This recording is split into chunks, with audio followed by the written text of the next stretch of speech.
It's not a secret that Michael Jordan and Isiah Thomas have never liked each other. They both dominated the Eastern Conference during one of the most physical eras in NBA history. Yet they never shared a kind word for the other. Thomas has constantly taken shots at Jordan and claims he's not the greatest player of all time. Well, I know it's all bullshit. And his airness didn't shy away from that controversy during his documentary. There's no way you can convince me he wasn't an asshole.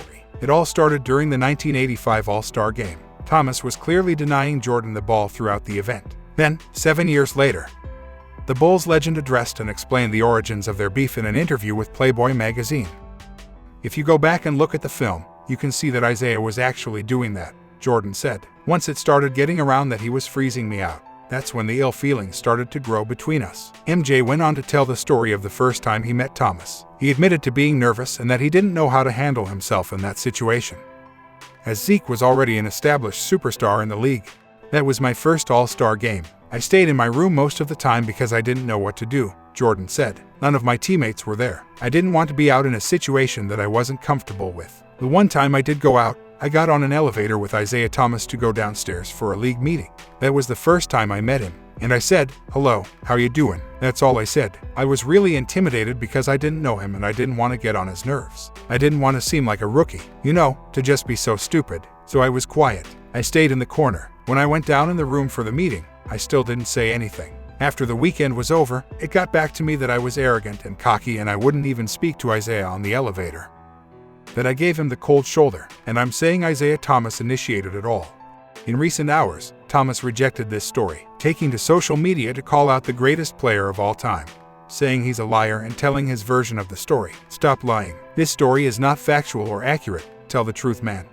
Dr. J, Moses Malone, Larry Bird, Sidney Moncrief, and I did not freeze you out. If memory serves me correct, I was injured most of the second half and Bird had a broken nose. Magic and Sampson dominated the game. Pistons and Bulls met right after the All-Star game and Jordan kept receipts. He gave Thomas hell and the media took care of the rest. There was no going back at that point. Normally, I would smile and enjoy myself, but I was serious the whole game. It was a grudge game from my standpoint, Jordan admitted. And the next day, the headlines read Jordan gets his revenge, scores 49. That's all Isiah needed to see. It was a competition from that point. I always tried to respect him and be kind, but I always would hear talk that he was saying things about me behind my back. Their beef continued when the Bulls swept the Pistons in the 1991 Eastern Conference Finals. Jordan looked forward to Detroit showing sportsmanship by shaking his hand and wishing him good luck in the finals since he had done that every time he lost to his Central Division foe. However, before Game 4 ended, Lambeer told his teammates they weren't going to shake hands with the Bulls players. Ever since that moment, Jordan has lost all respect for Thomas. Their beef escalated during the 1992 Olympics as news came out that Jordan conspired to take out his rival Thomas from the team. Jordan denied having direct involvement in Thomas being left off during the Last Dance documentary. Now, it was insinuated that I was asking about him, but I never threw his name in. You want to attribute it to me? Go ahead, be my guest. But it wasn't me. But he previously provided a different version of events to former Sports Illustrated writer Jack McCallum. McCallum has started a Dream Team Tapes podcast with audio clips from old interviews featuring many of the Team USA players from the Barcelona games. In one of the recordings, you could hear MJ talking to Rod Thorne, former chairman of the USA Basketball Men's National Team Selection Committee. Jordan talked on Thomas and the upcoming Olympics. They called me to ask me to play. Rod Thorne called me and said, "Rod, I won't play with Isiah Thomas on the team." He assured me, he said, "You know what? Chuck that one, Isiah.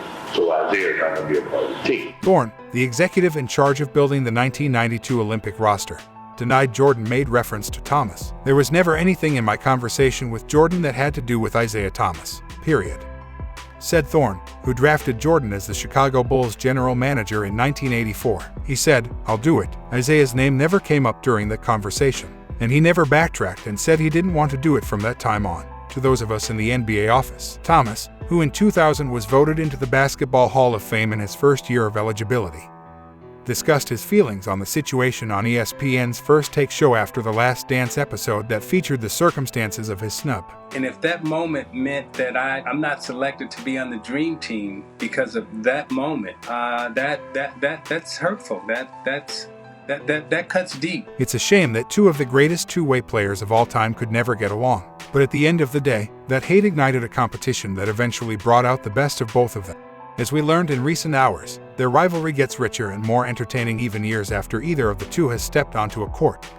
Tell us in the comments, do you believe Thomas tells the truth about MJ's freezing in the 1985 All-Star Game? And if you like this video, hit the like button and subscribe for more. For even more basketball content, subscribe to our other channels, Free Dawkins and Squad Dawkins, and follow us on social media.